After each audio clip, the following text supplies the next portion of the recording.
This used to be a clock and now it's a tachometer. I'm going to show you how to turn your clock into a tach, how to wire it up and install it into your Karmann Ghia.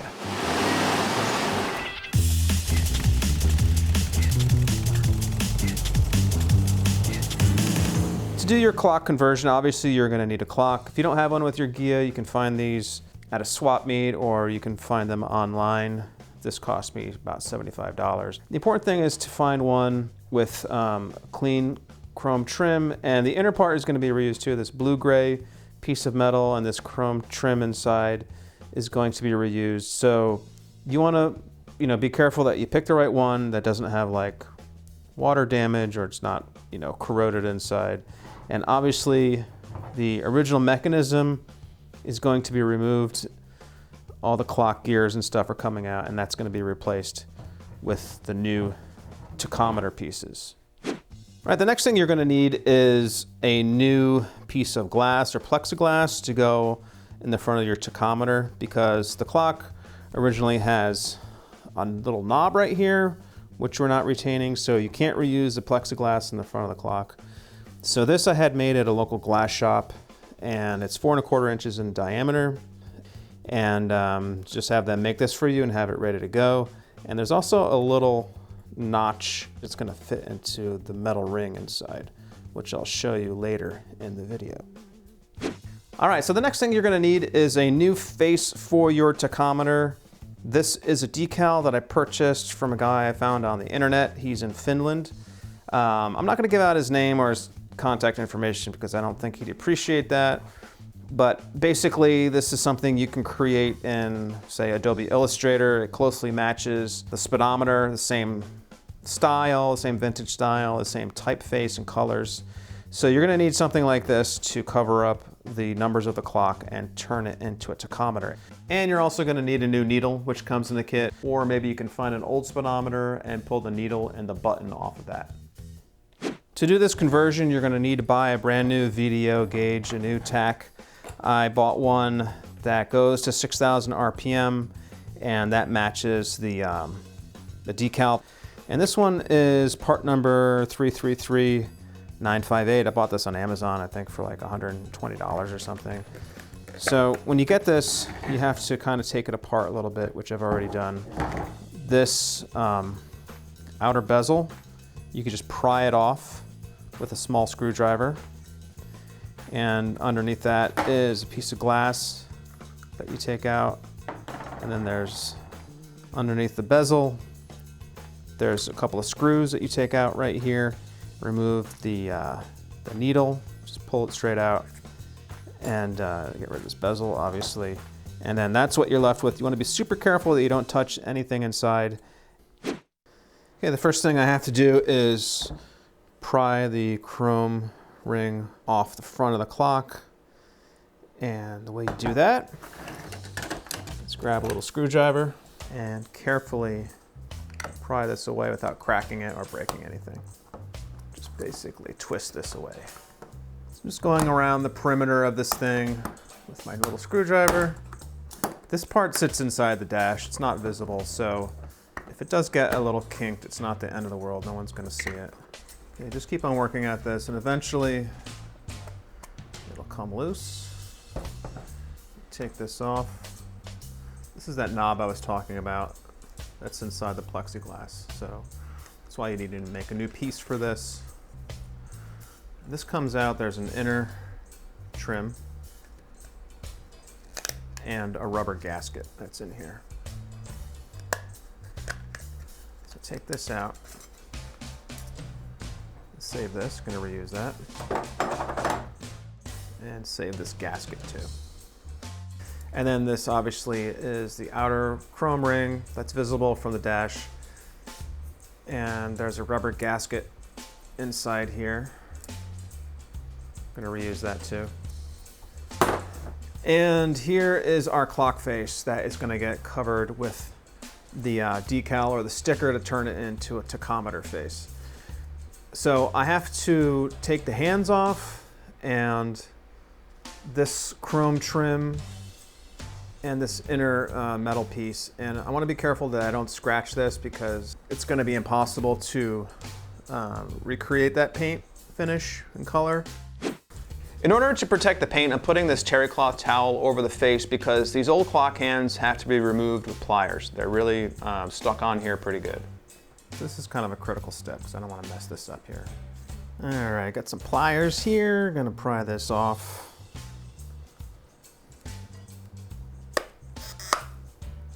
If I scratch this, I will be crying.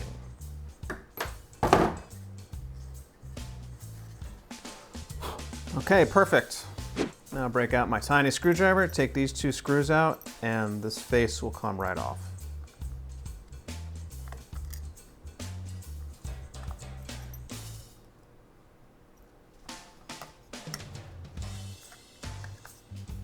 Okay, so what we're left with is the clock face, this metal disc, and on top of it is this painted piece. And it's held together with this grommet in the back. So this is not a reusable piece because it's like pressed or stamped on there. So that has to come off too. So I'm gonna use these wire cutters to take this off. There might be a better tool to remove this metal grommet, but I'm sticking with this wire cutter for now.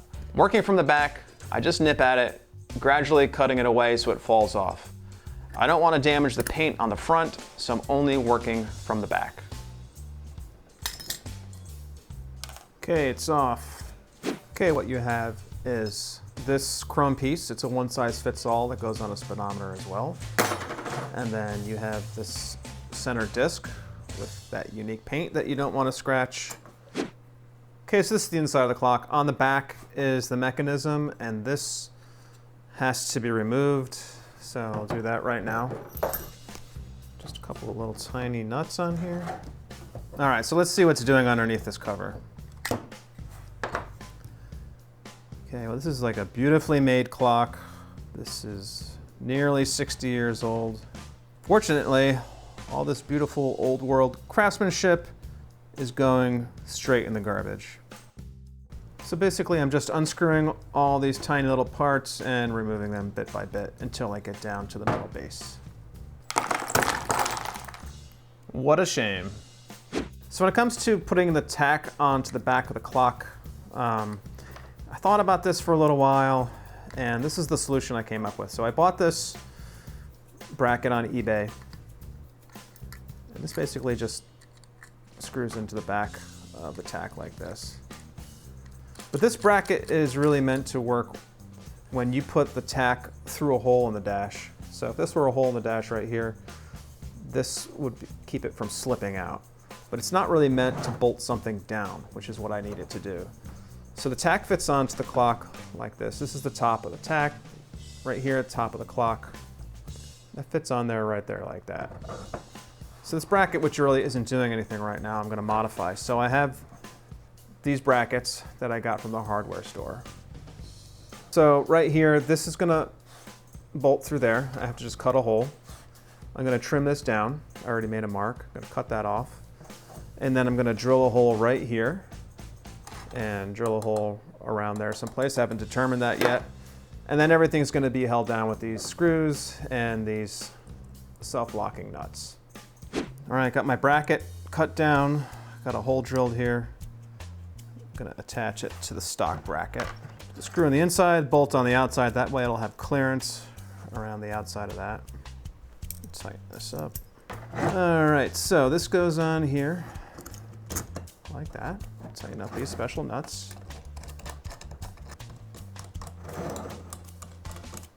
So I just need to drill a hole here and here into the back of the clock in order to bolt this whole contraption on. Okay, next step simply is to bolt this on through the holes I just drilled.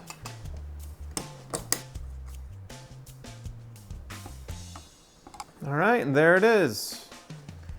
And the pin that the needle is going to attach to is directly in the center of the clock. It's looking pretty good. So the recommended way to apply this decal is to sand the paint off the clock face,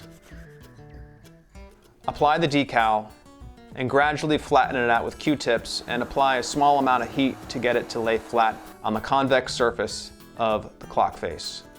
After a few attempts, I found that this did not work for me at all. I had wrinkles and bends, and it just looked bad. But luckily for me, I have a spare clock face and a decal that I printed out, so I'm able to start over again. So what I've decided to do is to preserve this inner ring. What I've done is I've just taken a Sharpie and I've blacked out the 3 marks that were on the bottom, 7, 6, and 5. And I've cut out the middle of this decal.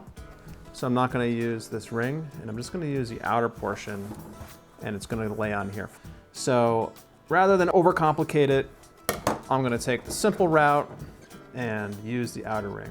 And to cut the circle out of the middle, I just used an X-Acto knife and traced along the inner edge of that first circle or ring on the inside of the tachometer face. I just need to carefully line it up so the marks at the bottom are even with 6 p.m. If you're not trusting the adhesive on your sticker, you can always put some glue behind it, get some heat-resistant Gorilla Glue, and that way it won't peel off if you park your car outside in the summer. Okay, my next step is pretty simple. Just have to take my new tack face and these decorative center trims and screw it on right here and right here.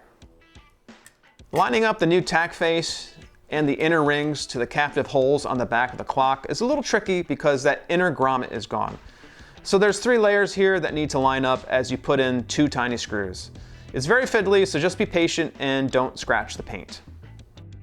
All right, so this is finally starting to look like something. I'm getting close to being done.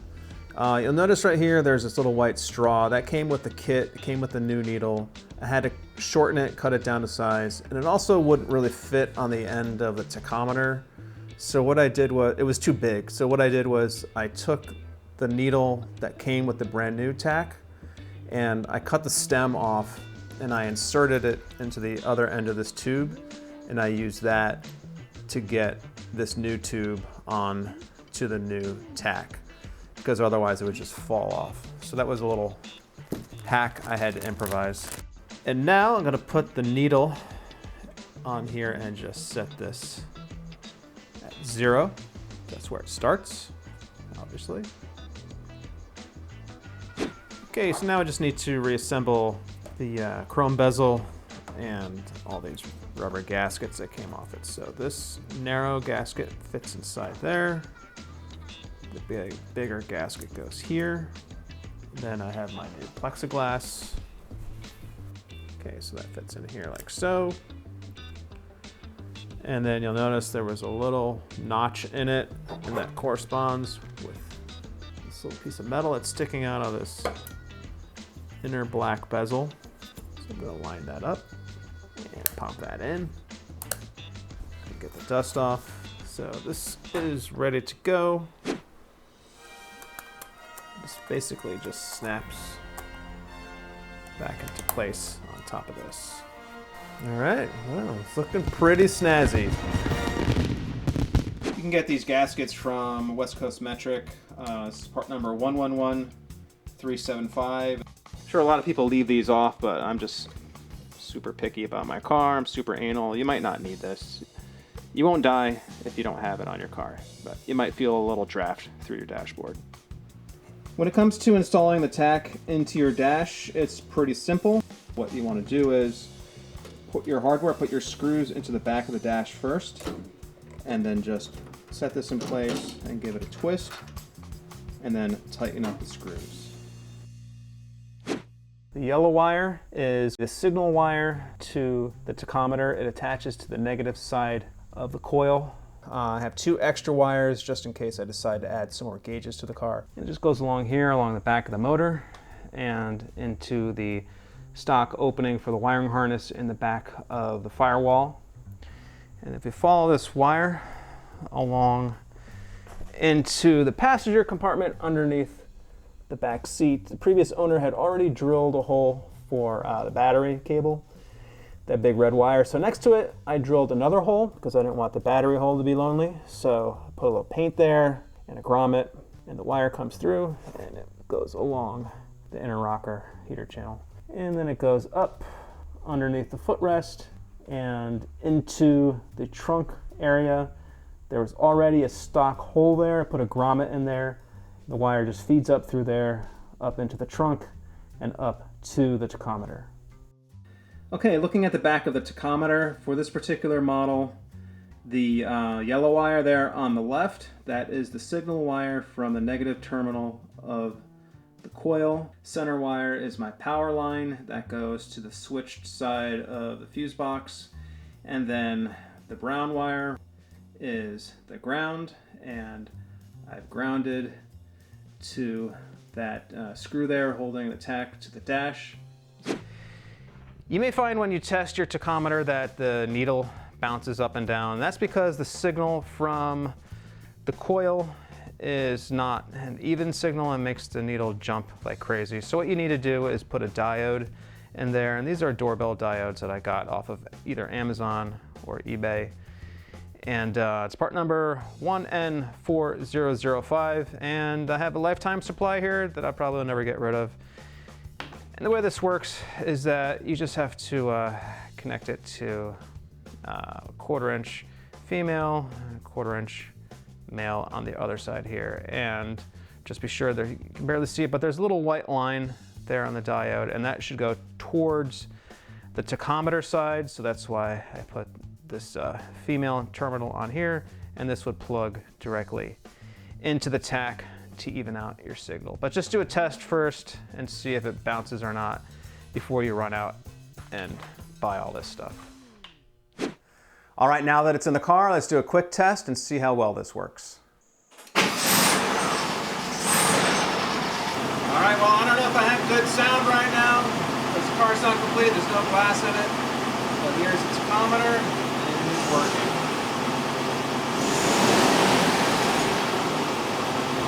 That was amazing. I took an old clock and I turned it into a tachometer. I deserve all the praise in the comments that you can heap upon me because I truly am a genius. If you enjoyed this video, please be sure to like, share, and subscribe. And hopefully you can do the same thing to your car. If you can reach the heights of my brilliance, that is. It's highly doubtful. Until then, enjoy your Karmann Ghia and happy motoring.